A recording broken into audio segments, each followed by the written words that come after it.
أعوذ بالله من الشيطان الرجيم بسم الله الرحمن الرحيم رب اشرح لي صدري ويسر لي أمري واحلل عقدة من লিসানি ইয়াফকাহু কওলি। আচ্ছা আপুরা, এখানে আজকে আমরা এই যে সূরা বাকারার 58 নাম্বার ভার্স নিয়ে কথা বলছিলাম গত পর্বে। যেই জেনারেশনটা মানে জেরুজালেমে প্রবেশ করেছিল তাদের মধ্যেও যে একটা দল হচ্ছে ঢোকার পরে তারা কথা পাল্টে দিয়েছিল বা মানে করছিল, এবং তখন আল্লাহ সুবহানাহু ওয়া তাআলা তাদেরকে পানিশমেন্ট দিয়েছিলেন। তো এখন এখানে একটা, এবং পানিশমেন্টটা কি ছিল? পানিশমেন্টটা ওয়াজ কাইন্ড অফ পানিশমেন্টটা ওয়াজ কাইন্ড অফ মানে আকাশ থেকে তো মানে আকাশ থেকে আযাব। তো এটা স্কলাররা বিভিন্ন ভাবে ইন্টারপ্রেট করেছেন। মানে কেউ বলেছেন যে এমন কোনো একটা মানে প্লেগ টাইপের রোগ, ঠিক আছে, বা এরকম কিছু একটা, মানে কোনো একটা ডিজিজ টাইপের। হ্যাঁ, এরকম।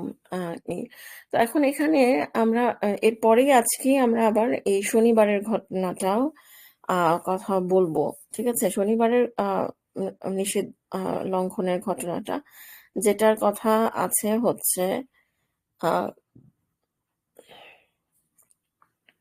যেটার কথা আছে হচ্ছে এই যে 65 নাম্বার ভার্সে। 65 নাম্বার ভার্সে। এখন আমি আপনাদেরকে আগে একটা কথা বলেছিলাম, সেটা আজকে আবার একটু বলতেছে যে সূরা বাকারা এবং সূরা আরাফকে আমরা কাইন্ড অফ মানে টুইন সূরা এইভাবে বলতে পারি। যে সূরা বাকারার অনেক ইনসিডেন্টের এক্সপ্লেনেশন হচ্ছে সূরা আরাফে আছে। তো সূরা বাকারাতে এই যে শনিবারের ব্যাপারে সীমা লঙ্ঘন করার এখানে জাস্ট মেনশন করা হয়েছে, ডিটেলসটা আমরা পাচ্ছি হচ্ছে সূরা আরাফে। সো আপনারা যদি আবার আমার স্ক্রিন দেখতে পান, সূরা আরাফের 163 থেকে অনওয়ার্ডস প্রায় 3-4টা আয়াত 166 পর্যন্ত এখানে এক্সপ্লেন করা হয়েছে।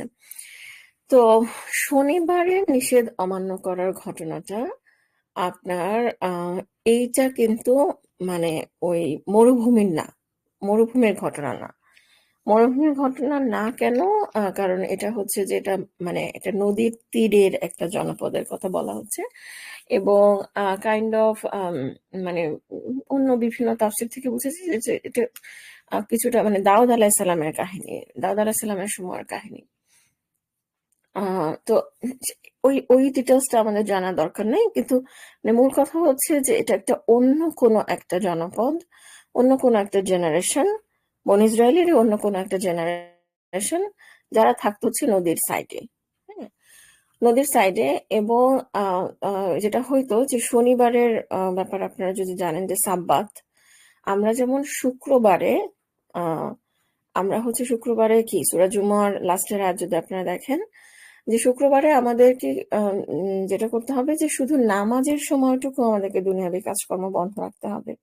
যদি আপনি ফিক হিসেবে চিন্তা করেন যে জুমার আজান যখন দিয়ে দিয়েছে, অ্যাট দ্যাট মোমেন্ট আপনাকে সাথে সাথে দোকানপাট বন্ধ করে আপনাকে করতে হবে, আপনাকে চলে যেতে হবে, এবং চলে গিয়ে আপনাকে আহ উম, সা- আম, চলে গিয়ে আপনাকে আম, আহ, উম, উম, মানে মানে নামাজে যেতে হবে।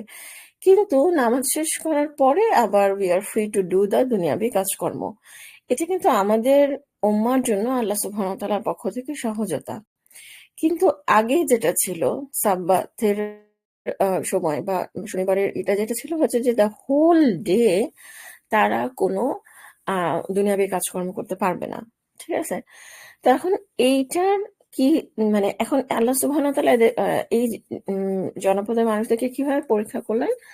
ওরা দেখলো যে শুধুমাত্র শনিবারে মাছ আসতেছে।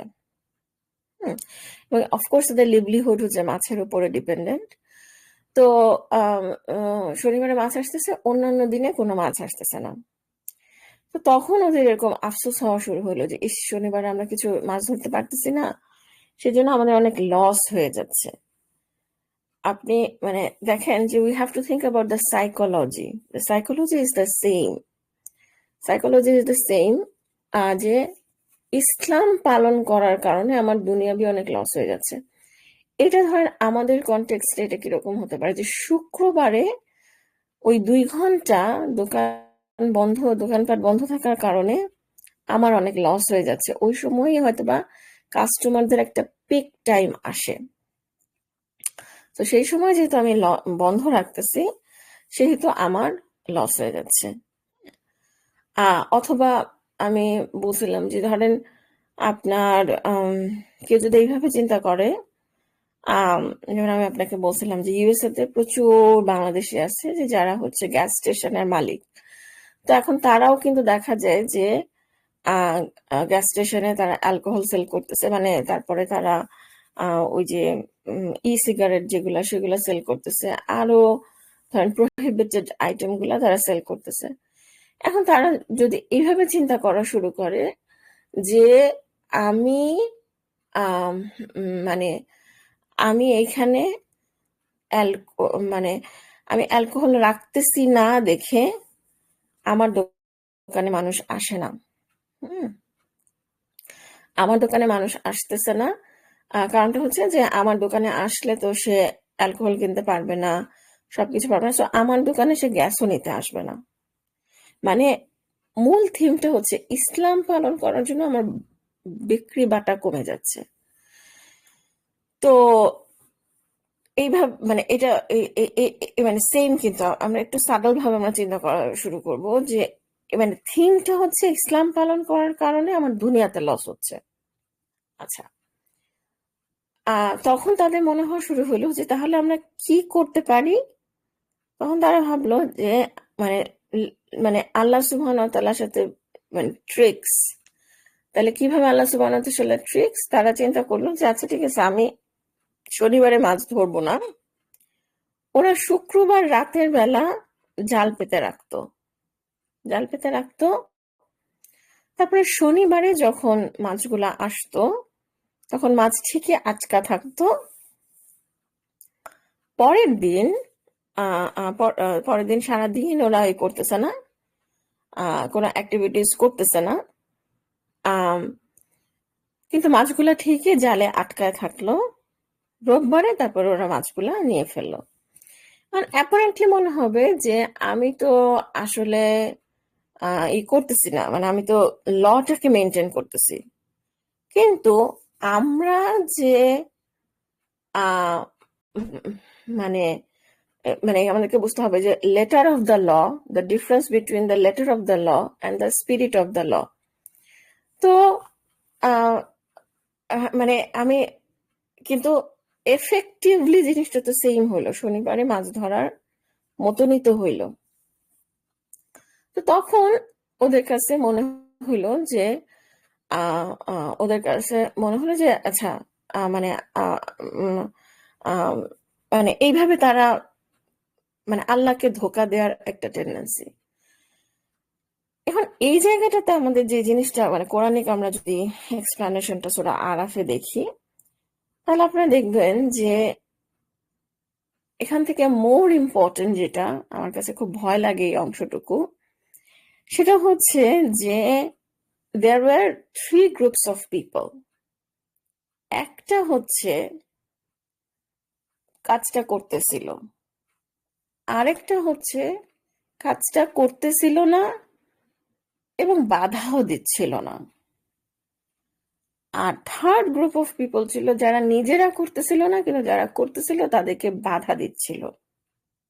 এবং ইন্টারেস্টিংলি মিডল গ্রুপের মানুষজন যারা আহ, নিজেরা করতেছিল না আবার বাধাও দিচ্ছিল না, তারা যারা বাধা দিচ্ছিল তাদেরকে বলতেছিল যে মানে কেন তুমি ওদেরকে বলতেছো, ওদেরকে বলে তো কোনো লাভ নেই, they are not going to listen. তখন যারা হচ্ছে আহ আহ, মন্দ কাজ থেকে বারণ করত, এখান থেকে বারণ করতো, তারা বলল যে আমি আসলে এটা করতেছি আমার পালন আল্লাহর সামনে আমার নিজের রেসপন্সিবিলিটি করার জন্য।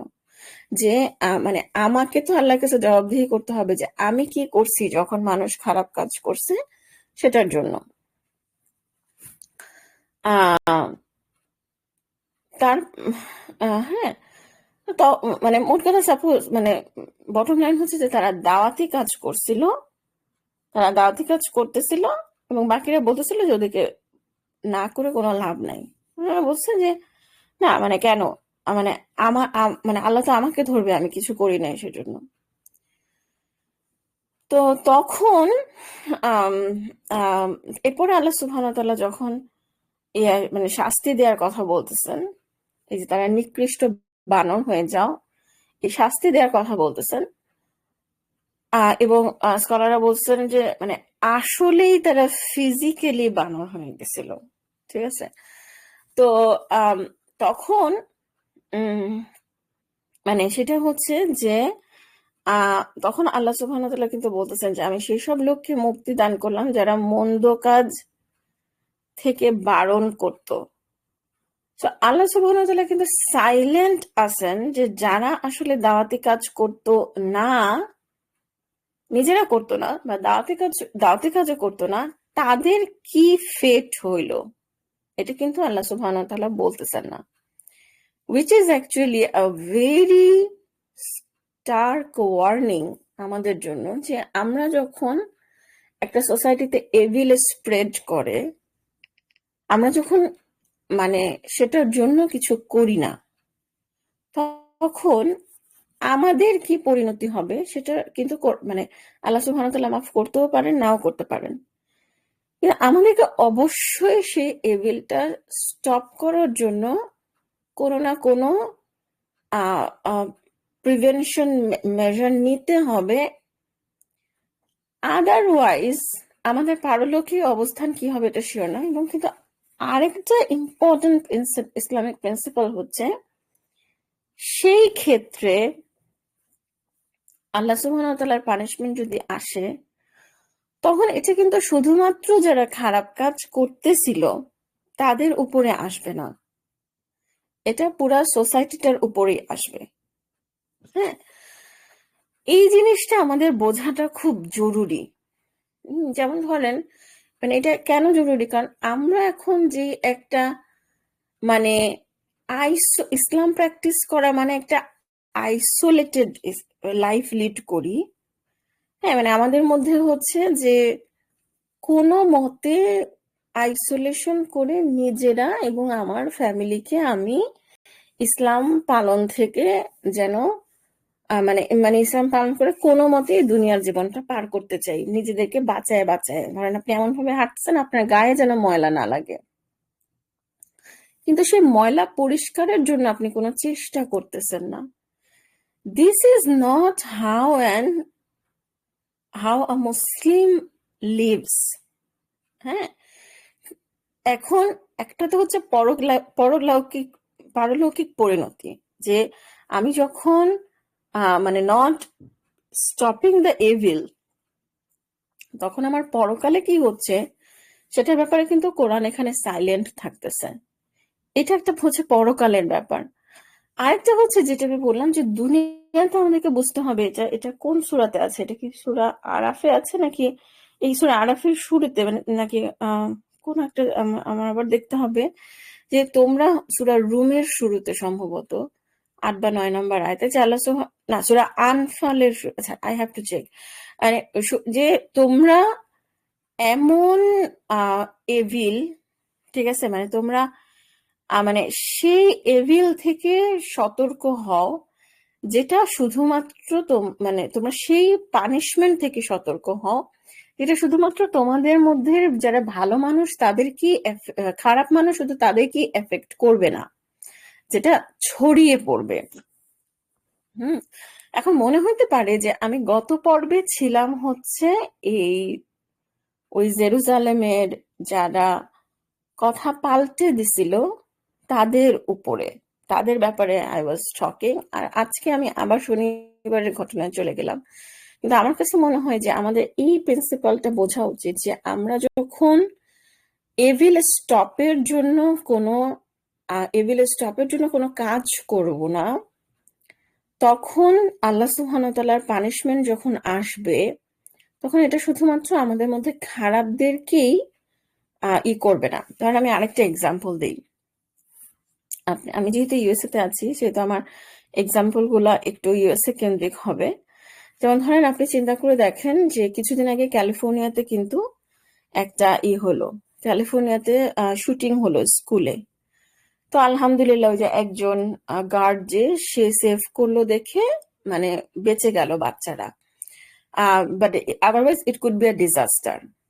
এখন ক্যালিফোর্নিয়াতে কতটুকু দাওয়াতি কাজ হয় বা কতটুকু কি সেটা আমি জানি না, কিন্তু আমি ওই সিটিতে কতটুকু দাওয়াতি কাজ হয়, কিন্তু আপনি দেখবেন যে মানে আপনার পলিটিক্যাল মানে ওই সিটির যে হেড সে মানে সে জেনোসাইডের সাপোর্টে ছিল, কংগ্রেসম্যান বা এই টাইপের, বহুদিন ধরে ওখানে মিডিয়াতে অ্যান্টি ইসলামিক কথাবার্তা হচ্ছিল। ধরেন আমরা যেই ওই যে আপনার খাওয়া মুসলিমরা, হ্যাঁ ওই গত পর্বে আমি যখন অনেকক্ষণ এই যে খাওয়া কেন্দ্রিক একটা জীবন, হ্যাঁ এগুলা নিয়ে যখন আমি কথা বলতেছিলাম, আমরা ওই যে ইউএসএ তে থাকা আমরা বাড়ি করব, গাড়ি করব, ঠিক আছে, ওই কেন্দ্রিক যে একটা জীবনযাপন, হ্যাঁ ম্যাটেরিয়ালিস্টিক জীবনযাপন, ভালো আছি সুন্দর মতন, হ্যাঁ সবই চলতেছে, দিনও ঠিক সুন্দর আছে, ভালো বাড়িও হচ্ছে গাড়িও হচ্ছে, আবার দুনিয়াটাও সুন্দর মতন চলতেছে। মানে it is but I am not doing anything to stop the corruption. মুসলিম আমি কোনো দাওয়াতি কাজের সাথে ইনভলভ নাই, আমি পলিটিক্স এর সাথে কোনো ইনভলভমেন্ট নাই, তখন ইট ইজ ভেরি পসিবল যে আমি আমার বাচ্চাকে, আল্লাহ মাফ করুক, আমি আমার বাচ্চাকে স্কুলে পাঠাবো and he will come out dead. ঠিক আছে, আমি যখন সোসাইটিতে কোনো ধরনের কন্ট্রিবিউট করতেছি না, যেমন এখন আস্তে আস্তে একটা দুইটা হচ্ছে। আপনারা জানেন হয়তো বা গতকালকে 2 দিন আগে মিশিগানে একজন মুসলিম, সে হচ্ছে আব্দুল এল সাইদ, সে হচ্ছে বিজয়ী হয়েছে। তো মানে মানে প্রাইমারিতে নভেম্বরে আসলে ইলেকশন হবে, কিন্তু তারপরও মানে আমি বলতেছি যে মানে আস্তে আস্তে এখন খুব স্লোলি সেকেন্ড জেনারেশন ইমিগ্রেন্টসদের মধ্যে, আমরা সেকেন্ড জেনারেশন আমেরিকানদের মধ্যে আমরা দেখছি যে যারা একটু পলিটিক্স ইনভলভ হচ্ছে, কিন্তু একটা লম্বা সময় মানে পুরা অ্যাক্রস দ্য ওয়ার্ল্ড আমরা যে নীরব, পৃথিবীর সমস্ত অনাচার গুলোর ব্যাপারে আমরা কোনো কিছু করি না, সেটার ফলাফলটা কিন্তু আমাদেরকে দুনিয়াতেই পেতে হবে। হুম।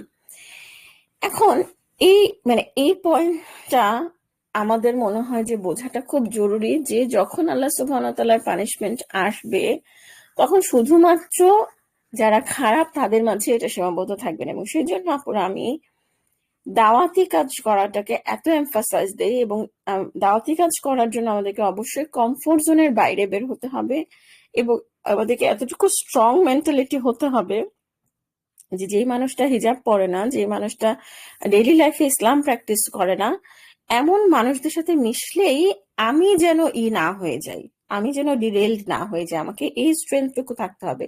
কারণ আমার কাছে যে জিনিসটা আমি খুবই অপছন্দ করি, এটা আমি বারবার বলি, সুযোগ পেলেই বলি, যে আমাদেরকে মানে ইসলাম প্র্যাকটিস শুরুর পরপরই আমরা যে মানে আইসোলেশনে চলে যাই, এবং এইখানে আমাদেরকে দেখতে হবে যে আমাদের একটা স্পিরিচুয়াল অ্যারোগেন্স কাজ করে কিনা, যে আরে ওরা তো এরকম, ওদের সাথে আমি মিশি না। হ্যাঁ, এই অ্যারোগেন্সটা আমাদের মধ্যে কাজ করে কিনা, we really have to think about it. তো আমি পার্সোনালি খুবই মনে করি যে একজন ইসলামে আসার পরে, হ্যাঁ প্রাথমিকভাবে কিছুদিন আমরা একটু আইসোলেশনে থাকতে পারি, আমার ইমান একটু সমস্ত কিছু স্ট্রং হওয়ার পর্যন্ত, তারপরে একটু মিনিমাম স্ট্রেংথ গেইন করার পরে কিন্তু আমাদের দাওয়াতি কাজের জন্য ছড়িয়ে যাওয়া উচিত। এখন আপুরা এই যে এই পয়েন্টটা যখন বললাম, এই পয়েন্টটা বলার পরে আমার মনে হয় যে আমাদের আবার আমি ওই জেরুজালেম জয়ের ঘটনার ওই জেনারেশনে একটু ব্যাক করব।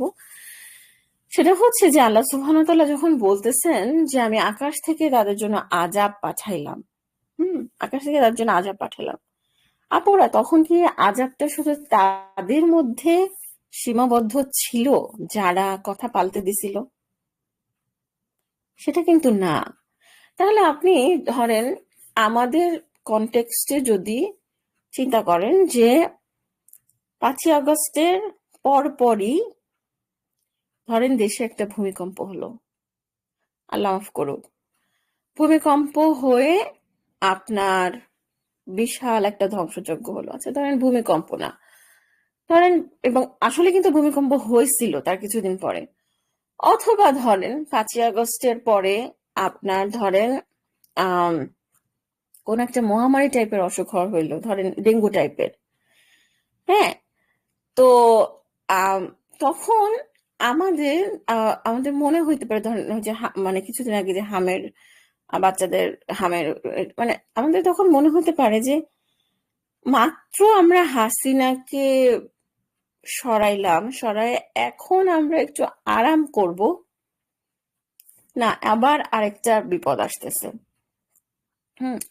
তো আমাদেরকে তখন এইভাবে চিন্তা, দুনিয়ার যে মানে আর শান্তি পাইলাম না, হ্যাঁ, এইভাবে চিন্তা না করে আমাদের আসলে যেভাবে চিন্তা করা উচিত সেটা হচ্ছে যে এই যে আল্লাহ সুবহানাহু ওয়া তাআলা আমাদের উপরে এত বড় একটা রহম করলেন যে অ্যাট লাস্ট হাসিনার কবল থেকে আমরা মুক্তি পাইলাম, এরপরে আমাদের আচরণটা আসলে কেমন ছিল।